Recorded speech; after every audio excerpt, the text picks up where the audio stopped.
ముందు పేరే మంచిలేండి చెప్పలేము. చాలా మంది చాలా పెట్స్ ఉంటున్నారు రెడీగా ఉన్నాడు. అదే అని తల్లిదే తల్లిదే తల్లి ఆ పిల్ల తల్లి ముందు కాక నేను చూడు ఉందా నీది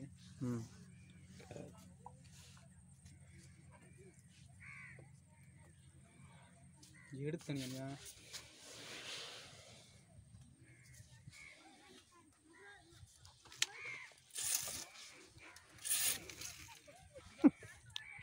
సార్ మాది విజయనగరం జిల్లా కోమరాడ మండలం దుగ్గి సార్ మాది. ఈ ఏనుగుల గుంపులు వచ్చి మొత్తం సేలు పాడు చేస్తాయి. ఇప్పుడు వరకు ఎవరో మాకు నష్టపరిహారం ఏది పట్టించుకోవడం లేదు. మొత్తం పాడైపోయి మేము ఏడ్చేయాలి, చచ్చిపోవడమే శిరోధార్యం, కానీ మేము ఇంకొక వేరే అవకాశం మాకు కనబడలేదు. మొత్తం పైపులు అవ్వచ్చు, బోర్లు అవ్వచ్చు, ప్రతి వ్యవసాయం కూడా మరి ఇంకేటి లేదు. అరటి తోటలు అవ్వచ్చు, ప్రతి ఒక్క వ్యవసాయం కూడా పాడైపోతుంది. వీటిని బట్టి ఎవరు ఏమి ఇచ్చేయడం లేదు. ఈ కల్లికోట, దుగ్గి, గుణాలపురం, గారవలసలే మందాసుకుని ఉంటాను ఇవి. కాబట్టి వీటి కనిపించకుండా తరలిస్తారని మరీ కోరుకుంటున్నాం మేము. పార్వతీపురం, మన్యం జిల్లా, కోమరాడ మండలం, దేవకొండ పంచాయతీ, అంటివలస గ్రామంలో ఈరోజు ఏనుగులు అడవికి లేదా జూకి తరలించాలని కోరుతూ ఈరోజు ఇక్కడ సిపిఎం పార్టీ గిరిజన సంఘం ఆధ్వర్యంలో పత్రిక విలేకరుల సమావేశం ఏర్పాటు చేయడం జరిగింది. దీనికి సంబంధించి 2017 సెప్టెంబర్ నెలలో ఈరోజు ఒరిస్సా నుండి శ్రీకాకుళం మీదుగా కురపం నియోజకవర్గం వచ్చిన 8 ఏనుగుల వల్ల 3 ఏనుగులు వివిధ కారణాలు చనిపోవడంగా 8 ఏనుగులు ఉన్నాయి.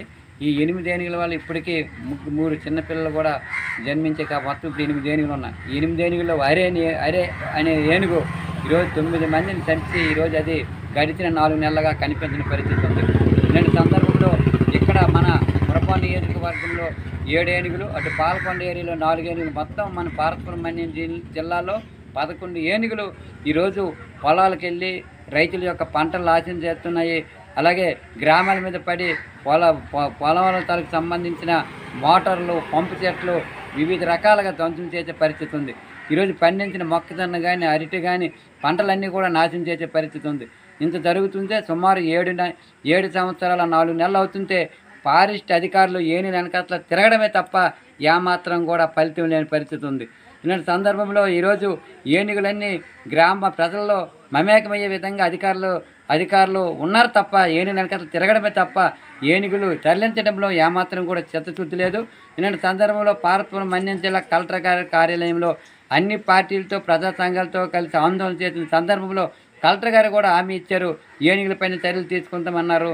ఆ విధంగా ఒక అడుగు ముందుకేసి ఈరోజు జోగంపేట, సీతంపేట మండలం జోగంపేట వద్ద ఏనుగుల సంరక్షణ చర్యలు చేపట్టేందుకు అక్కడ అక్కడ ఎలిఫెంట్ జోన్ ఏర్పాటు చేస్తామని చెప్పారు. ఆ విధంగా పనులు కూడా ప్రారంభించారు. ఆ పని తూతూ మంత్రంగా జరుగుతుంది, పని లేదు. ఇక్కడ అధిశాఖ అధికారులు వెనకట్లా తిరగడం తప్ప ఫలితం లేదు.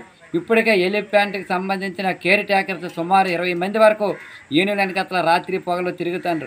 కానీ ఏమాత్రం కూడా ఈరోజు ప్రజలకు రక్షణ లేదు, అలాగే అధికారులకి సుఖం లేదు తప్ప ఏమాత్రం ఫలితం లేని పరిస్థితి ఉంది. కాబట్టి ఏనుగులు ఎక్కడి నుండి వచ్చి అక్కడికి ఏనుగులు వెంటనే తరలించాలి. అలాగే లేకపోతే ఎలిఫెంట్ జోన్ ఏదో సంరక్షణ చర్యలు చేపట్టి ఈరోజు పొలాలకు వెళ్తే రైతులు వచ్చింది వర్షాకాలంలో ఇక్కడ పంటలు పండించే సమయం. ఈ సమయంలో పొలాలకు వెళ్ళాలన్నా చాలా ఇబ్బంది పడే పరిస్థితి ఉంది. ఈ పంటలు పండించుకునే సమయం వచ్చింది కాబట్టి ఏనుగుల వల్ల ప్రజలు చాలా రాత్రి పోవాలనుకుంటే భయపాంతులు చెందే పరిస్థితి ఉంది. ఆ విధంగా రైతులు కూడా భరోసా ఇవ్వని పరిస్థితులు ఈరోజు అటవీ శాఖ అధికారులు ఉన్నారు. కాబట్టి ఇప్పటికైనా అటవీ శాఖ అధికారులు వెంటనే చర్యలు తీసుకొని ఏనుగులు అడవికి లేక జూకు తరలించాలి.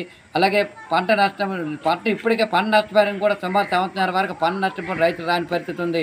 ఈరోజు రైతులు పండించిన పంటలకు, ప్రజల ప్రాణాలకు అన్ని విధాల రక్షణ కల్పించే విధంగా ఏనుగులు అడవికి లేక జూకు తరలించాలి. అలాగే కేర్ టేకర్స్ 20 మందిని వాళ్ళకి కూడా 3 నెలల పడి జీతాలు లేక లబోదీపమైన పరిస్థితి ఉంది, వాళ్ళకి కూడా జీతాలు ఇవ్వాలి. ఈ విధంగా ఏనుగుల వల్ల ప్రజలకు, రైతులు పండించిన పంటలకు భరోసా కల్పించే విధంగా ఏనుగులు అడవికి లేదా జూకి తరలించాలని చెప్పి ఈరోజు మేము సిపిఎం పార్టీ గిరిజన సంఘం ఆధ్వర్యంలో అటు అధికారులకి, ఇటు పాలకులకి తెలియజేస్తున్నాం.